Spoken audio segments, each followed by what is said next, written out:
Out of all the doctrines of Christianity, perhaps the most puzzling one is the doctrine of the Trinity.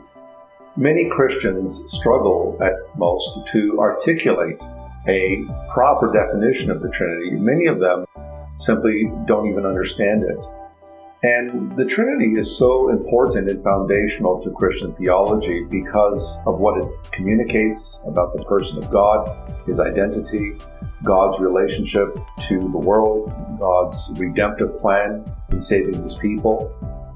And because there is a lack of proper understanding of the Trinity, what we find in most cases is that Christians struggle with this doctrine. Many of them just simply don't understand it in its fullest aspect. And the other problem is that many Christians are challenged to defend this important doctrine. They will be told, for instance, that the concept that God is three in one is contradictory, that it is unreasonable. How can you have three in one? How can you have plurality in unity? Other objections that are usually raised is the word Trinity nowhere appears in the Bible. So why do Christians believe in something when the very word, the very description of what they believe in is not there in the Bible? And because of this, a number of religions like Islam and Rabbinic Judaism and even cults like Jehovah's Witnesses or Oneness Pentecostals, these are groups that would oppose the doctrine of the Trinity. Many of them will challenge Christians on this. I think one of the greatest tragedies in the church today is there is a lack of theological learning. There's a lack of understanding how to not just state what Christians believe about their faith, but there's also a lack of discernment in the church. There's also a lack of apologetics, and what I mean by that is that a lot of Christians are not equipped to defend their faith, even when it comes to defining who God is in terms of the Trinity. And because of this, we feel that it is extremely important that Christians know why they believe what they believe. And for this very reason, we feel that a lack of understanding of the doctrine of the Trinity is something really that must be laid at the feet of many Christian churches.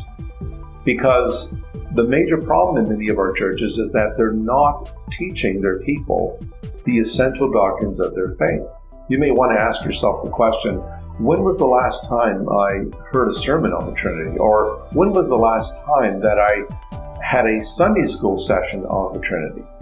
For the most part, many Christians would say they can't even remember when they had a sermon or even a class on the Trinity.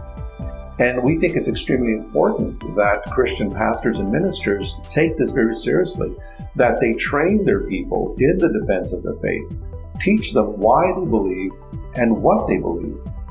Because of this, we felt it necessary to run these series of courses in Toronto on the doctrine of the Trinity, and we felt it important enough to have this course available not just to those who are residents of Toronto, but we've also made it available online where people in the United States, America, and also those who live internationally can join us via the internet.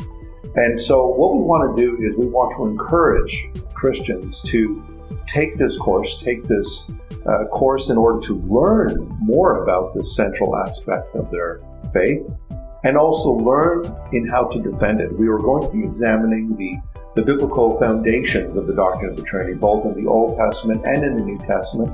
And we're also going to learn about the various heresies, that is, oppositions that came up against this very important doctrine. We're going to learn about terms like Arianism and modalism, Sabellianism, and others like that.